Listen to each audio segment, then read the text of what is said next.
directeur des opérations politiques de Campagne Québec-Vie. Quelques éléments biographiques. D'abord, protestant, il est devenu catholique en 2015. Avant et après sa conversion, il a été impliqué dans l'évangélisation, catéchisme de jeunes adultes. Il a toujours été pro-vie, mais est devenu actif en 2019, ayant réalisé que c'est par la politique que nous avons perdu tant de terrain en matière de pro-vie. Il a vu un grand besoin de promouvoir la vie par la politique. Embauché par Campagne Québec-Vie à l'automne 2022, il travaille en tant que directeur des opérations politiques. Quelques faits aléatoires. Il est l'aîné de 8 enfants. Il a planté 1,2 million d'arbres. Il a étudié plus de 12 langues. Il a travaillé dans l'un des plus vieux bâtiments du Canada. C'est le vieux séminaire de Saint-Sulpice à Montréal. Et il possède plus de 50 cravates. Alors, sans vous tarder, on parle d'Agui.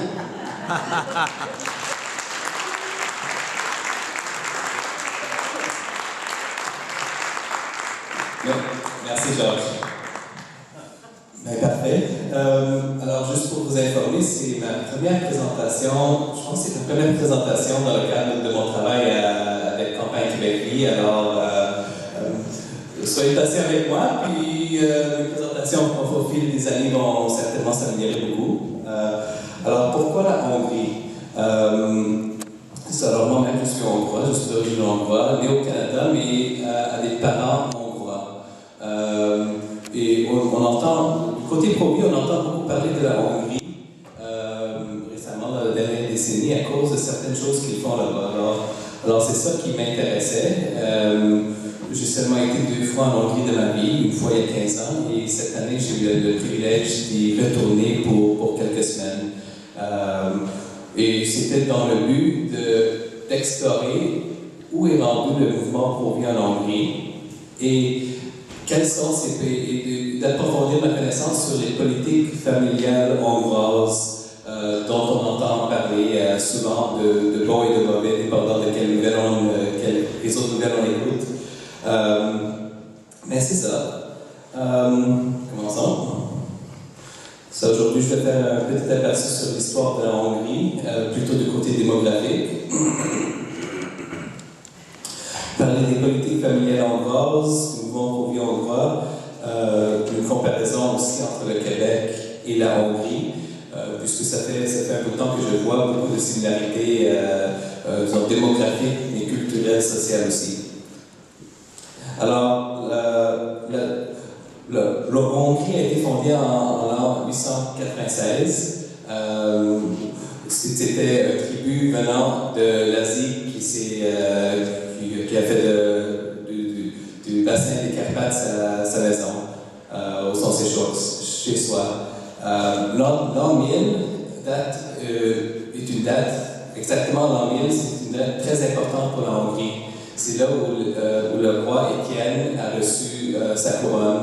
Alors, symbolisant l'acceptation du catholicisme de Saint-Étienne et du peuple hongrois en général. Alors, dans les tout débuts, dans l'an 900, on estime, il y a beaucoup d'estimations, mais je dirais à peu près 1 demi-million d'Hongrois qui sont arrivés en Europe. Oui. Et dans le temps de roi Étienne, 1 à 1,5 million d'Hongrois. C'est ça, la Hongrie.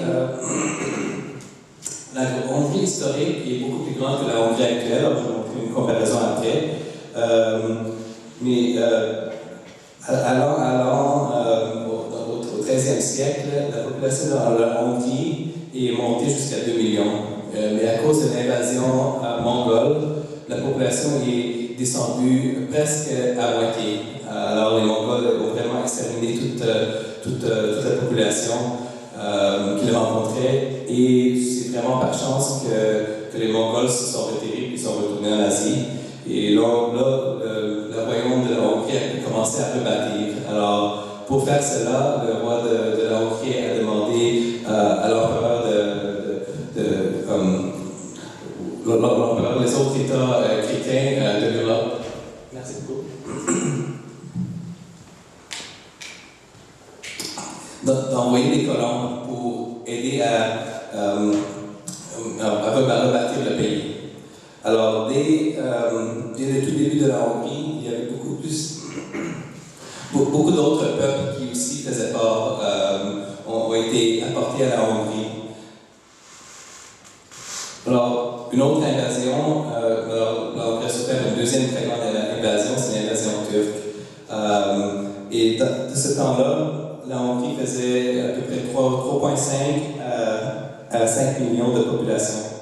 Alors, ça s'est comparé, je pense, la France avait peut-être 8-9 millions dans ce temps-là. Alors, la Hongrie était quand même une force assez grande dans le 16e siècle.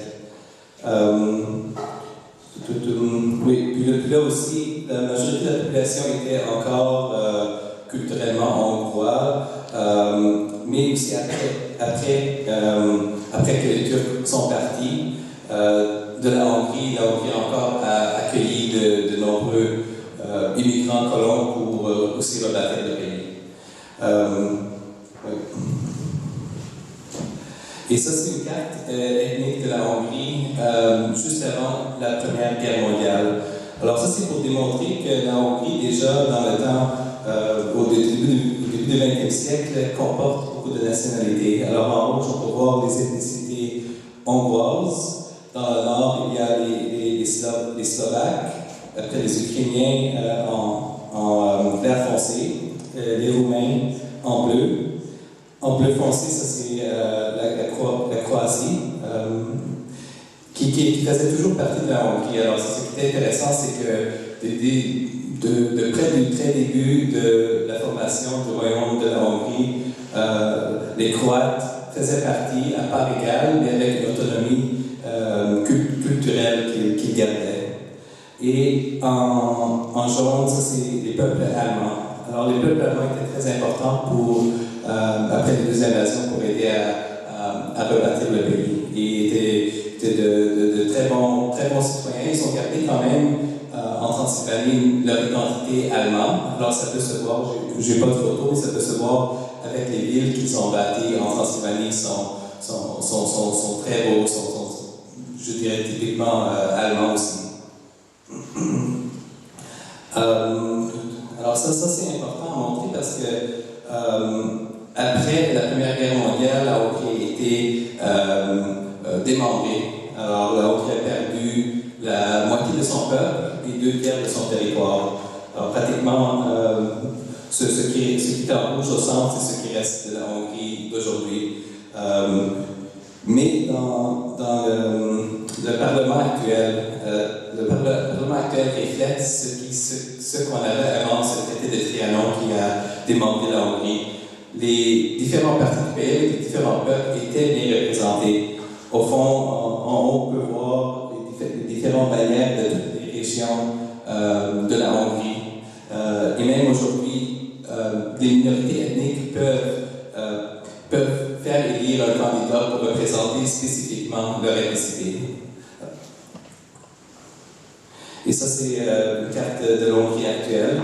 L'Hongrie actuelle, avant avec 15 millions, la grande Hongrie avant le démembrement, et ça a descendu à 10.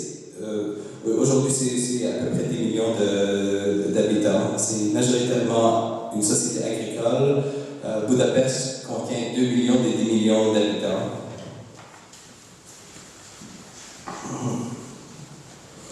Ici, on peut voir, c'est ça, c'est la Hongrie qui est en bas à droite, la région verte. Alors vraiment, c'est une terre agricole, la meilleure terre agricole dans toute l'Europe de l'Est, à moins qu'on monte en Pologne-Ukraine. Et la population au XXe siècle en Hongrie, disons, dans le monde, on sait qu'on a une crise de population, la fertilité descend, la croissance descend, le taux de remplacement au Canada, partout au monde, sauf au sud de l'Afrique, l'Afrique sud du Sahara, on a des problèmes d'ethnicité, des problèmes de population démographique. Et on peut voir ici, après, il y a une petite chute après la Première Guerre mondiale et une petite chute après la Deuxième Guerre mondiale, ou une grande chute. une très petite chute après la révolution de 1956. On peut voir que la population monte quand même jusqu'aux années 80, 1980, et là ça commence à baisser. Et une chose très intéressante de cette charte, si on voit, après la Deuxième Guerre mondiale, c'est vraiment accentué. Alors, en Hongrie, le communisme a pris sa place après la Deuxième Guerre mondiale et a duré jusqu'à l'année 1989.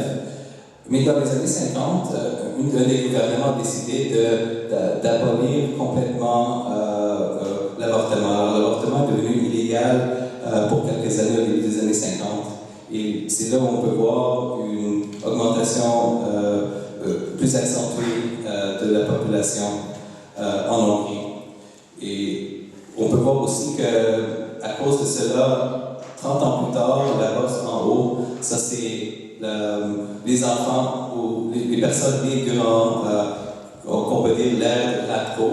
L'ère Radko, c'était là où on a pris l'avortement en Hongrie.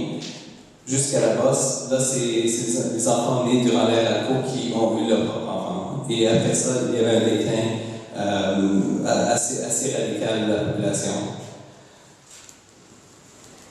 Alors ici, on peut voir une petite charte sur cette charte. Ce qui est intéressant, c'est la colonne de droite, c'est le taux de remplacement, le nombre d'enfants par couple. Alors, dans les années 80, c'était déjà rendu en dessous du taux de remplacement et durant les années 90, les années 2000, ça a radicalement descendu. Alors, avec un taux de remplacement de 1,25 en 2020, la population est en déclin, en chute libre. Alors, mais même le gouvernement communiste s'est rendu compte de cela et a essayé d'apporter des mesures pour essayer de ramener plus de natalité. Alors, en 1953, il y avait l'interdiction complète de l'avortement. En 1967, ils ont commencé une allocation pour enfants et plein d'actions politiques en 1973 et augmenter l'allocation pour enfants, l'allocation familiale des années 80. Un point très important, c'est la chute du communisme à la fin des années 80. Alors, durant le communisme, ce qui est important aussi à noter, c'est que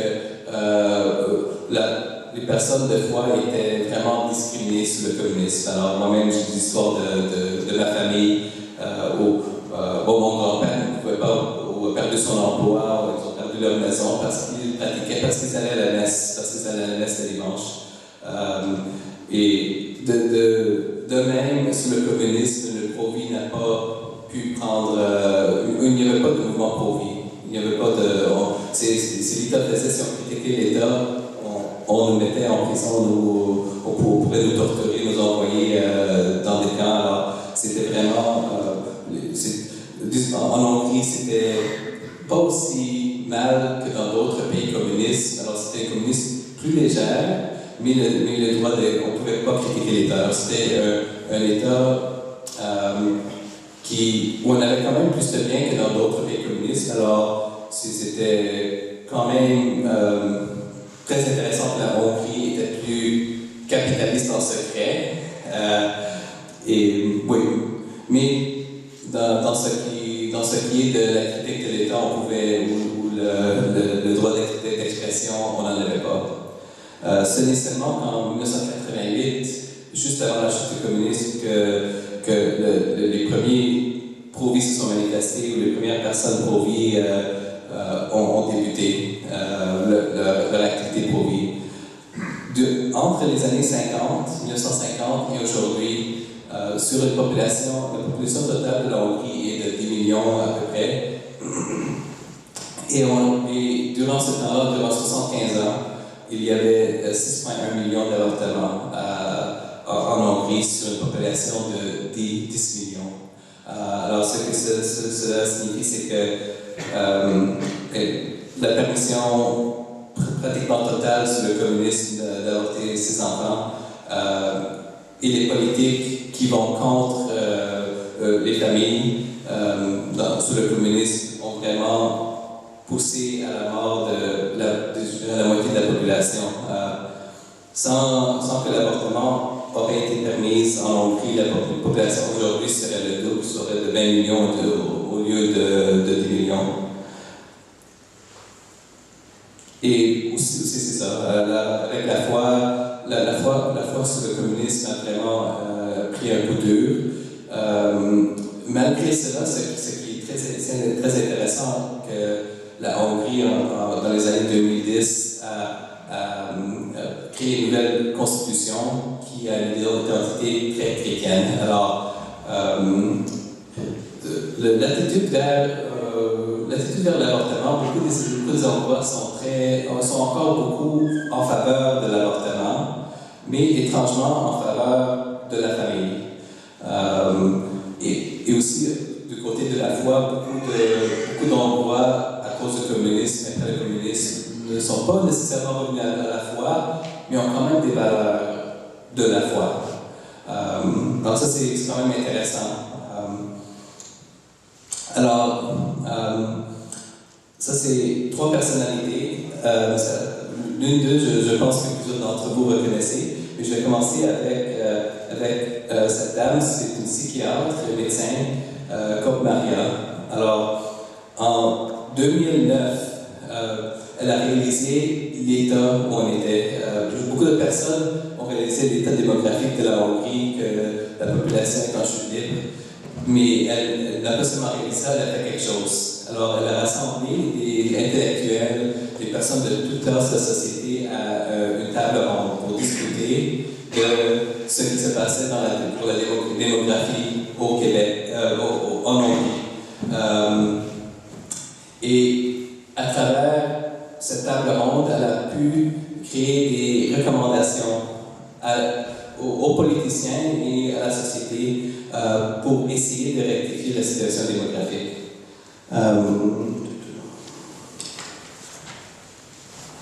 Alors, parmi ces recommandations, alors je vais juste faire un sommaire de ces recommandations. Alors, elle a suggéré une révision des avantages et des désavantages pour les familles dans l'état actuel, dans la politique actuelle, un système de taxation familiale et comment ça relève, l'harmonisation du travail famille, alors c'est-à-dire à créer un climat où les pères, les mères qui sont au travail puissent aussi développer ou avoir du temps pour leur vie familiale, comment le travail et la famille peuvent aller ensemble. Alors ça, c'était un des gros points. Les garderies, à développer des garderies aussi pour aider aux familles. Aussi le partage du travail entre hommes et femmes. Alors là aussi, puisque en majorité l'homme et la femme travaillaient aussi au travail, puis aussi avaient des responsabilités à la maison, cette dynamique-là. Alors on a parlé de division de travail entre hommes et femmes. Les logements pour les jeunes, qui étaient déjà un problème. Alors, avec les études qu'ils ont faites, ça c'était le facteur le plus grand. Pourquoi les jeunes ne voulaient pas avoir d'enfants? Parce qu'il n'y avait pas de logement, ils n'avaient pas d'option pour bâtir une famille. Évidemment, l'aide sociale et la pension. L'aide à la résolution de crises dans les relations. Alors ça, c'était un autre thème aussi, qu'il y avait beaucoup de problèmes dans la société à cause, évidemment, des problèmes à cause du communisme, où le communisme a vraiment fait qu'à tourner un citoyen contre un autre, à tourner un fils contre ses parents. Alors, le communisme était très bon à détruire les liens familiaux, les liens relationnels. Et alors, l'aide à la résolution de crise était aussi un thème important. L'éducation familiale, l'éducation aux parents, de ce qu'il faut faire pour avoir une famille et élever une famille. Et pour les spécialistes de santé qui étaient pro-famille, alors les gynécologues ou tout autre spécialiste, pour promouvoir une attitude de supporter les familles. Et aussi la santé mentale des familles, qui était un autre gros sujet. Alors, cette dame, malheureusement, est décédée 3 ans après de commencer cette initiative en 2012. Mais ce qui était bon, c'est que ce qu'elle a fait n'est pas tombé sous... il y avait des personnes qui écoutaient ce qu'elle et son organisation disaient. Alors, les deux autres personnes ici à gauche, il y a le Premier ministre Viktor Orban et l'ex-présidente, ministre des Familles, Katalin Novak, ont pris ces idées-là et ont implémenté beaucoup de ces idées dans leur politique, politique pour les familles. C'est ça. Alors, Orban Viktor, là, il sert déjà son 5e mandat comme Premier ministre. Alors, on peut voir c'est lui la ligne orange, on peut voir qu'il a une petite ligne. Alors, il a servi son premier terme comme Premier ministre de 1998 à 2002. Alors, de ce temps-là, il n'a pas pu accomplir trop, mais déjà, il a mis des politiques familiales en place pour accentuer des politiques d'aide aux familles. Mais tout ce qu'il a fait, et même tout ce que ses précédents ont fait, ont été vraiment affaiblis par le prochain gouvernement pour les 8 ans, entre 2002 et 2010. Alors en 2010, quand il s'est fait élire, il avait beaucoup à faire. Et c'était vraiment à cause de COP Maria et de son projet de recherche et de recommandation qu'il a pu vraiment développer ces programmes pour les familles. Ce qui est très intéressant, c'est que son 2e, 3e, 4e et 5e terme, qui est son 5e terme, il a gagné une super majorité, c'est-à-dire il a gagné plus que soit 2/3 des sièges. Alors ça montre quand même, disons que pas tout le monde est d'accord sur ces autres politiques, disons politiques étrangères ou économiques, autres, mais ce qui me semble, c'est que le peuple hongrois a été très uni à supporter ces idées pour la famille. Et pour cela, ce semble qu'ils l'ont vraiment récompensé pour mener à terme ces projets pour l'aide aux familles, en votant continuellement pour lui son parti.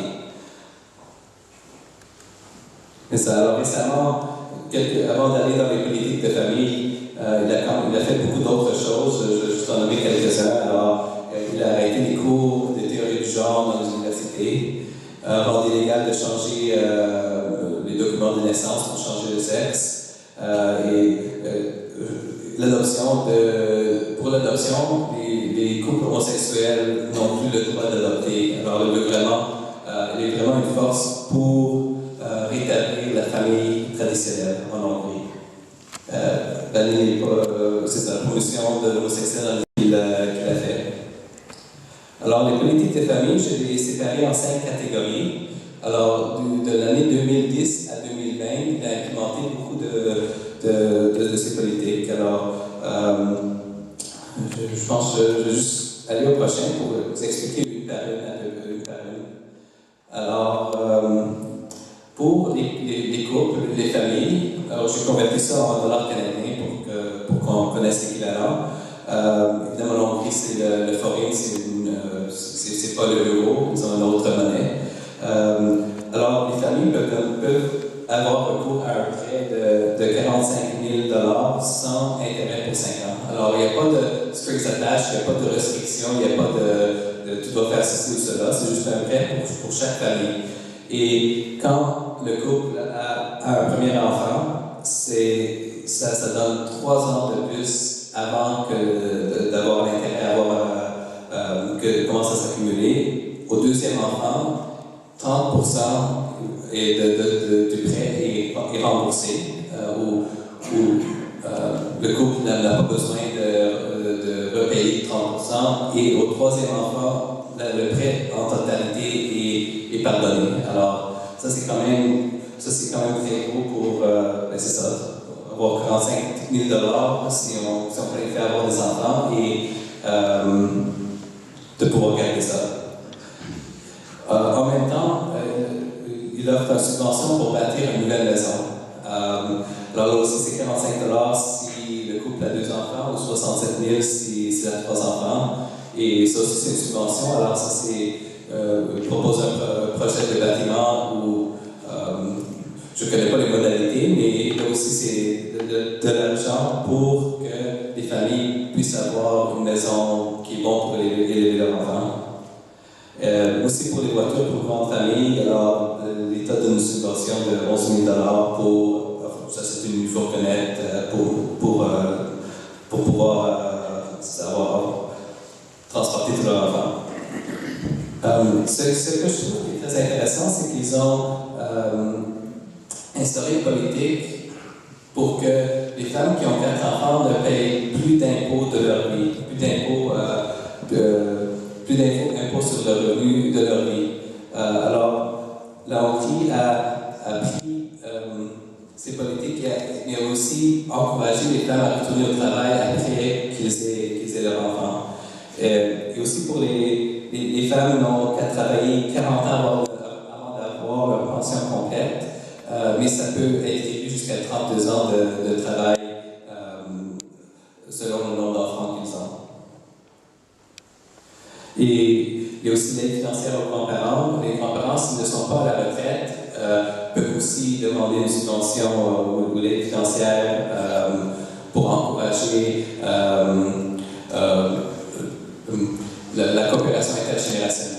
Alors ça, c'est aussi une autre chose pour les maisons, c'est qu'en Hongrie, il y a beaucoup de maisons intergénérationnelles, c'est-à-dire il y a une maison principale et il y a un petit appartement à côté pour les grands-parents. Alors ça, c'est un concept aussi qui a été développé et qui aide à garder les familles, une cohérence dans les familles et que les grands-parents puissent aider, puissent être présents dans la vie de leurs enfants.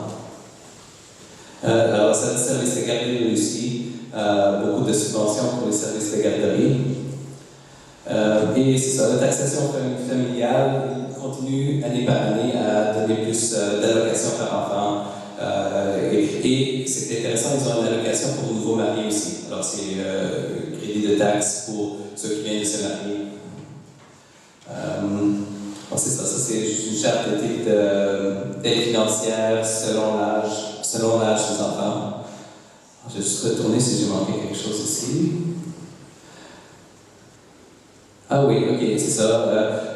Alors, une autre chose intéressante que le gouvernement a fait, c'est qu'avant 2010, beaucoup des prêts étaient en monnaie suisse.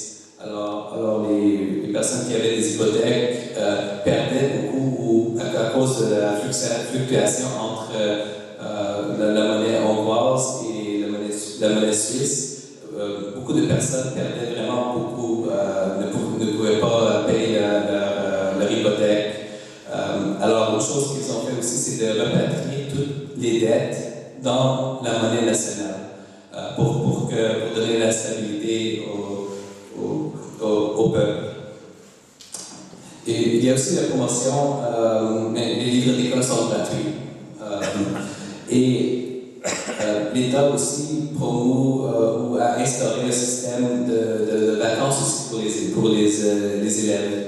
Alors, plein de camps où ils peuvent aller pour une semaine, 2 semaines durant l'été, pour que toutes les familles aient accès à des vacances aussi. Alors, ça, c'est quelque chose que je trouve intéressant. Oui. Je pense qu'on a perdu le son. Oh.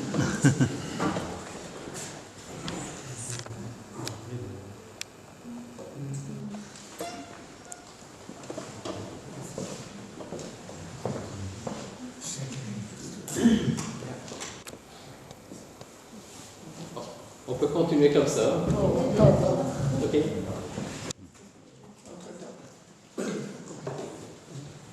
OK, parfait.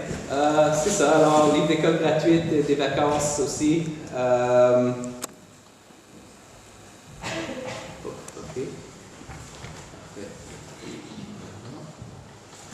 OK. Alors, juste à regarder, ici on a une charte de la fertilité à peu près présentement en Europe. On peut voir par exemple, l'Espagne est très orange, la Turquie est beaucoup plus bleue, la France est beaucoup plus bleue. Alors, cela ne montre pas vers où va la fertilité, mais ça montre la fertilité présentement. Alors, l'Espagne est en déclin, est en gros déclin, la Turquie moins, la France est encore à peu près à taux de remplacement. mais cela est mondialement, la fertilité mondiale est en train de descendre un peu partout. Mais le changement dans la fertilité, cela montre vraiment, cette charte montre vraiment que la Hongrie se met à part de tous les autres pays européens et pratiquement dans le monde à essayer de renverser la tendance du déclin de la population. Alors on peut voir aussi l'Allemagne, la République tchèque, la Roumanie et l'une des pays baltes ont aussi une augmentation dans leur taux de fertilité. Mais en général, en Europe, ça descend quand même beaucoup. Alors, ici, une des raisons pourquoi je trouve que c'est important de regarder la Hongrie, parce qu'ils ils incorporent des idées intéressantes pour apporter une solution à leur problème de population. Alors, ici au Canada, on sait qu'au Canada, on accueille 1 million de personnes par année à peu près. Et c'est ça, la Hongrie a décidé de ne pas prendre cette route-là. Et c'est au lieu de remplacer la population vieillissante par accueillant de nouveaux immigrants dans le pays, la Hongrie a décidé de vraiment prendre des idées, prendre les étapes nécessaires pour renverser le déclin de la population. Alors, en Hongrie, en 10 ans, ils ont pu remonter de taux de remplacement de 1,2 à peu près 1,55, 1,65. Je pense que c'est rendu 1,65. Alors, ça a monté de 0,4 déjà en une décennie. Alors, la Hongrie n'est pas retournée au taux de remplacement, mais est bien en mesure, et ça semble que c'est le seul pays qui va atteindre cela dans la prochaine décennie. Alors, tous les programmes que j'ai mentionnés que la Hongrie fait, c'est dans l'économie d'un pays, je dirais, c'est une question de priorité, où on met les fonds. C'est quoi qui est important pour la nation. Et tous les programmes que j'ai mentionnés, ça fait à peu près 5% du GDP de la Hongrie. Alors, comparé à d'autres programmes qu'on aurait, c'est pas un super gros montant. Alors, oui. Puis une autre personne aussi intéressante, dont je n'ai pas parlé beaucoup, c'est Novak Katalin. Alors elle faisait partie de l'Institut de Koch-Maria et elle était très, très active à aussi développer ces idées-là. Alors elle est devenue ministre des Familles il y a quelques années dans le dernier gouvernement d'Orbán. Et ce gouvernement, elle a été élue comme présidente du pays. Malheureusement, elle vient de démissionner à cause d'un scandale. Je ne connais pas trop les détails, mais il semblait qu'elle a eu un peu de tort dans certaines décisions qu'elle avait faites dans le passé. Pardonner des prisonniers. Alors c'est dommage parce qu'elle je la trouvais quand même, peut-être même plus forte que Viktor Orbán.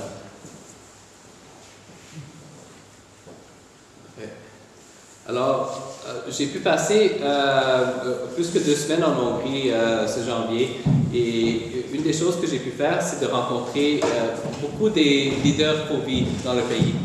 Alors, ce qui est intéressant, c'est que, comme je vous l'ai dit, en Hongrie, le mouvement pro-vie a vraiment pris ses débuts quand le communisme est parti. Alors, ils sont quelques décennies derrière nous. Mais quand même, ils ont quand même beaucoup d'organisations qui desservent le peuple hongrois. Une particularité que j'ai trouvée, c'est que, en général, alors la loi en Hongrie, il y a la loi sur l'avortement, c'est que l'avortement est permis jusqu'à 12 semaines et après ça, c'est des cas particuliers. Alors, ce qui est intéressant, c'est que beaucoup des leaders pro-vie n'ont pas l'intérêt immédiat à pousser pour un changement de loi. Et le gouvernement Fidesz n'a pas l'intention non plus d'apporter une loi plus sévère sur l'avortement. D'un part, ce qu'on m'a dit, c'est que dans la société, le droit à l'avortement est quand même quelque chose qui est très présent dans la société. L'opinion publique n'a pas encore assez changé pour pouvoir amener une loi plus sévère ou une loi complète pour bannir l'avortement. Mais il y a quand même quelques activistes pro-vie qui veulent faire avancer politiquement. nous, au Canada, on est quand même très bon dans les organisations pro-vie à essayer de faire, à s'impliquer dans la politique, à pousser la position pro-vie dans la politique. Et c'est quand même différent au Canada, puisqu'au Canada, on n'a pas de loi défendant les enfants à naître, tandis que dans tous les autres pays du monde, pratiquement, il y a des lois déjà. Alors, on est dans une situation particulière au Canada. Mais ce qui est... Alors, je vais juste traverser, parler. Alors, ça, c'est un couple que j'ai rencontré. Alors, Akos et Clara se sont rencontrés dans le mouvement pro-vie dans les années 80, à la fin des années 80. Alors, c'était parmi les premiers activistes, c'est eux qui ont fondé la première organisation pro-vie en Hongrie. Puis, le mari Akos travaillait aussi avec COP Maria aussi, avec l'organisation de COP Maria. Oui. Alors, ça, c'est une autre dame que j'ai rencontrée qui est le leader de deux organisations pro-vie différentes. Alors, l'organisation pro-vie générale, qui fait beaucoup de soutien aux femmes, beaucoup de programmes éducationnels, mais aussi une autre organisation qui travaille, ça s'appelle Centre pour la dignité humaine, qui font le travail pro-vie un peu sur la politique internationale. Alors, font des réseautages dans les Nations Unies et l'Union européenne. Alors, ça, c'est quelque chose que je suis très content de l'avoir rencontré parce que là, on a des organisations ici au Canada qui font de l'activisme au niveau des Nations Unies. Et là, avoir des organisations non gouvernementales aux Nations Unies, c'est très important pour aller à l'encontre des politiques de les Nations Unies qui est vraiment contre les valeurs de la foi et de la famille et de la vie. Alors ils se sont accrédités récemment, alors j'espère pouvoir travailler avec eux dans le futur. Puis, oui, Shari Pontifex, alors j'ai rencontré... alors, elle s'occupe d'un groupe de jeunes, de jeunes pour la vie. Et c'est quelque chose qu'elle m'a révélé qui est très intéressant, et là on fait un suivi sur ça au Canada, c'est qu'il y a une compagnie canadienne qui envoie la pilule abortive en Hongrie et contourne les lois du pays, de la Hongrie, pour pouvoir donner la pilule abortive aux Hongrois. Alors c'est très intéressant avec la connexion Hongrie-Canada merci. C'est ça. Alors ça va? On nous entend? Ça marche? Non, ça fonctionne pas. Oh. Les micros. C'est juste le son. Ah, c'est juste pas. Non, c'est juste les palais pour remonter un petit peu. Juste un petit peu. Ça va.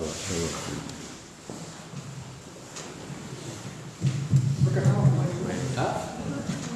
Et là, ça va aller.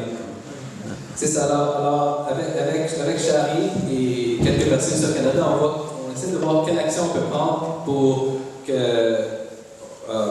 qu'on puisse arrêter cette compagnie qui envoie la pilule abortive outre-mer, en Hongrie, mais en beaucoup d'autres pays. Alors, c'est quelque chose qui est quand même très... c'est peut-être choquant même qu'on essaie de contourner la loi du pays pour pouvoir donner la pilule abortive. Alors, c'est aussi très dangereux parce que c'est les personnes qui trouvent cette compagnie sur Facebook ou autrement n'ont pas recours à un docteur, non plus. Et alors, d'une manière, j'essaie de voir comment stratégiquement on peut aller contre cette compagnie. Alors, alors, ça, c'est Laszlo Földi. Je travaille pour une organisation qui est très en campagne qu'avec lui. Alors, on a beaucoup des mêmes valeurs. C'est le monsieur au centre. Et lui, il était en charge des services secrets en Hongrie. Alors, il est allé de là à commencer une organisation pour lui. Alors, c'est quand même très intéressant et c'est un homme très intelligent qui connaît la dynamique, qui connaît... Directeur. C'était le directeur des services secrets en Hongrie, oui. et connaît beaucoup comment fonctionnent toutes les pièces sur les niveaux national et international.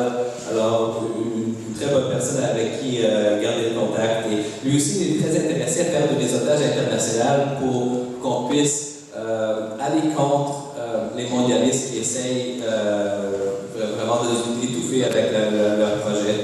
Alors, c'est un peu pour ça aussi que j'étais content de pouvoir aller en Hongrie rencontrer ces personnes parce que tout seul dans le monde, on ne peut pas faire face aux globalistes qui sont vraiment bien financés, bien réseautés déjà. Alors nous aussi, on a besoin du côté pro-vie, pro-famille, pro-foi, de faire notre réseautage dans le monde pour pouvoir faire face à ces pouvoirs diaboliques qui ont quand même beaucoup d'influence, sur ce monde. Alors, ça, c'est une politicienne de l'opposition, Dora Doro. Alors, il y a quelques années, en Hongrie, il y a la partie d'Orban, de Viktor Orban, dont on parle souvent. Mais moi, j'étais au courant de l'autre partie, c'est une partie d'opposition qui s'appelle Notre Nation. Cette traduction, c'est le mouvement de notre nation. Et ça, c'est le chef de ce parti. Mais ça, c'est son épouse. Alors, l'épouse du chef du parti est un député élu au Parlement hongrois et elle a fait la proposition d'un projet de loi de battement de cœur. C'est-à-dire que quand quelqu'un veut, que toute personne qui veut une consultation, soit pour un avortement ou juste une consultation médicale durant une grossesse, doit écouter au battement de cœur et doit voir l'échographie. Pour démontrer que c'est vraiment une personne humaine. Alors, le gouvernement Fidesz a voté contre son projet de loi, mais quelques mois plus tard, a amené une nouvelle loi qui faisait pratiquement la même chose. Alors ce parti et cette femme en particulier pousse vraiment le gouvernement hongrois, le parti de Fidesz, à être même plus pro-vie. C'est ça. Et le chef de parti, Laszlo Toroczkai, il parle très ouvertement de tous les issues dont on peut parler ici. Alors, il n'a pas peur de dire la vérité. Ce qui est aussi intéressant, c'est qu'on parle du mur qu'on a ouvert à Bati pour arrêter la migration de masse. Et c'est lui, il était le maire d'un village près de la frontière, et c'est lui qui a incorporé cette idée chez lui, qui s'est rendu au gouvernement de Fidesz, que Orbán Viktor a incorporé son idée de bâtir le mur. Et aussi, c'est à cause de lui que Donald Trump, aussi aux États-Unis, a décidé de bâtir un mur. Alors, c'est quelqu'un quand même qui a eu des bonnes idées, qui connaît vraiment la situation et qui connaît vraiment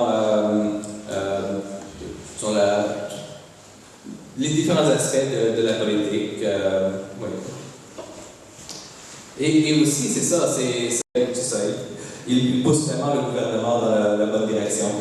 Et il y a une représentation ethnique pour les Allemands. C'est ça. Alors, encore une fois. Alors, une autre chose, c'est que, comme au Québec, en Hongrie, en 2024, sera la première marche pour la vie. Alors, ils ont eu des petits événements pour vie, des petites walks for life, mais pas march for life. Alors, la première marche pour la vie en Hongrie sera en septembre cette année. Et ça, c'est l'organisateur principal pour la marche pour la vie en Hongrie. Alors, ce qui est très bien, c'est que toutes les organisations dont j'ai montré les photos, ils s'unissent vraiment pour se supporter, pour former leur première marche pour la vie.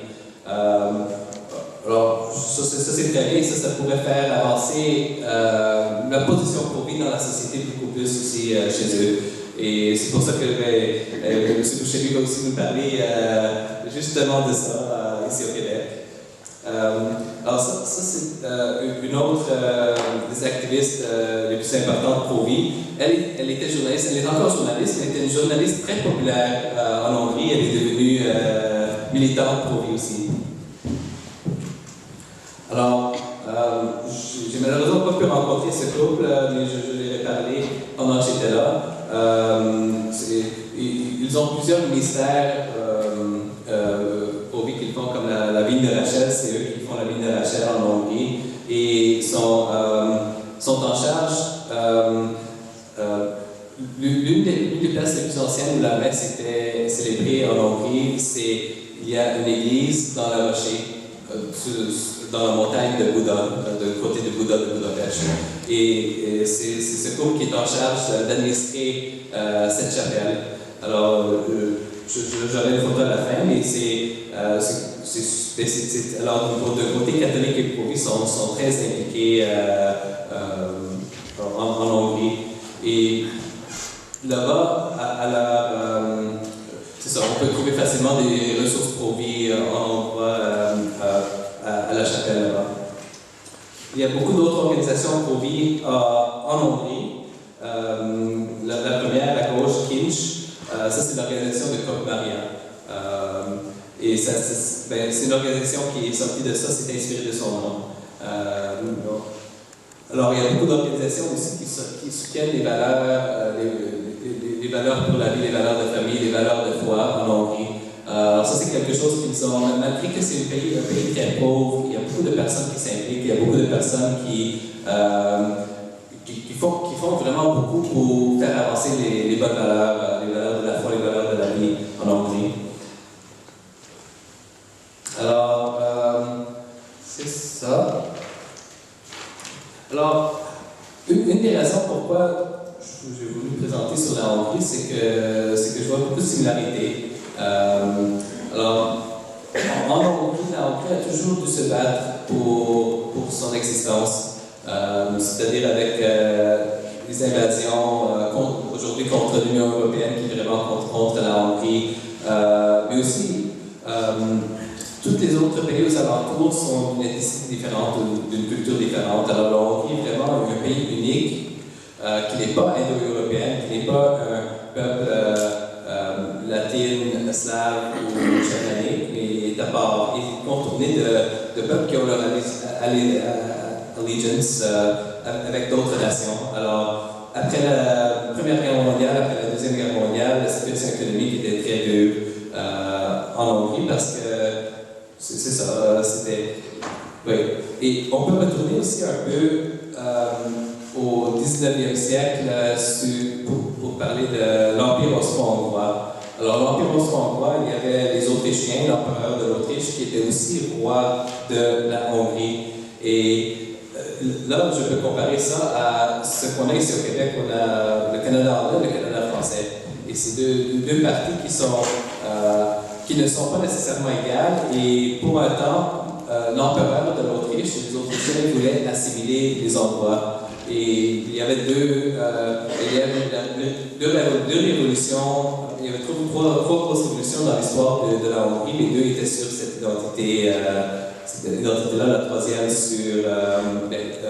contre le communisme. Et c'est ça, ici au Québec aussi, on a ça d'une manière, il faut d'un part retrouver notre identité québécoise, et cette identité doit vraiment incorporer la foi catholique, la foi historique du Québec, que la nation a vraiment perdu. En Hongrie, durant le communisme, ils ont perdu beaucoup de catholicisme, mais ça revient, et les personnes sont... et l'État pousse vraiment les valeurs chrétiennes, c'est ça, en Hongrie. En Hongrie, il y a aussi beaucoup de minorités à l'extérieur des frontières. Il y a à peu près 300 000 Hongrois ici au Canada, 1,5 million aux États-Unis et 2-3 millions juste aux alentours des frontières actuelles de la Hongrie. Ici au Canada, on a beaucoup de Canadiens français en dehors du Québec, mais c'est le Canada. Le Canada était fondé du Canada français principalement et des Anglais aussi. Mais d'un part aussi, non, c'est ça. Alors, les problèmes de politique, de démographie, natalité, migration. Alors, la Hongrie fait face aussi, comme ici au Québec, à une baisse dans la natalité et une pression aussi à accepter des migrants. Mais la Hongrie a décidé de rester ferme à l'immigration et de promouvoir la natalité. Et essayer de résoudre les problèmes démographiques de cette manière-là. Ici au Québec,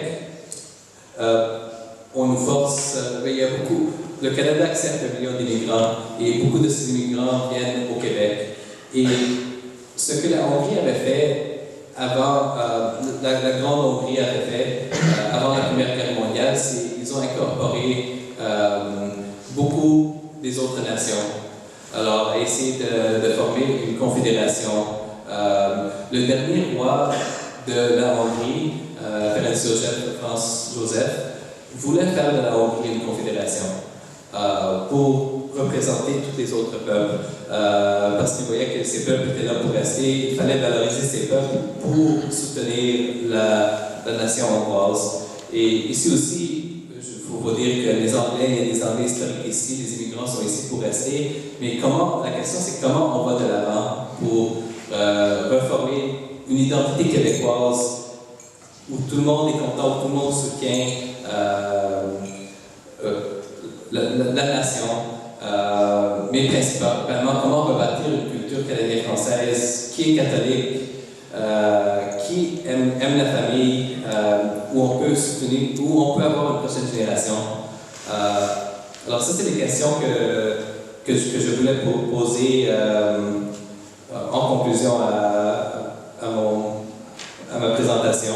Et c'est ça, c'est comme Maria qui a vraiment parlé qui a vraiment rassemblé le monde pour parler de ces issues.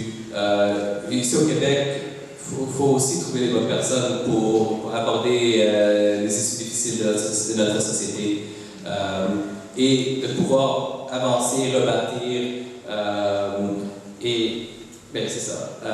Et de promouvoir notre foi aussi dans la société. Comment est-ce qu'on peut ramener le Québec, une nation qui était le plus catholique au monde, devenu le moins catholique au monde, comment est-ce qu'on peut le ramener à être le plus catholique au monde encore? C'est ça la question.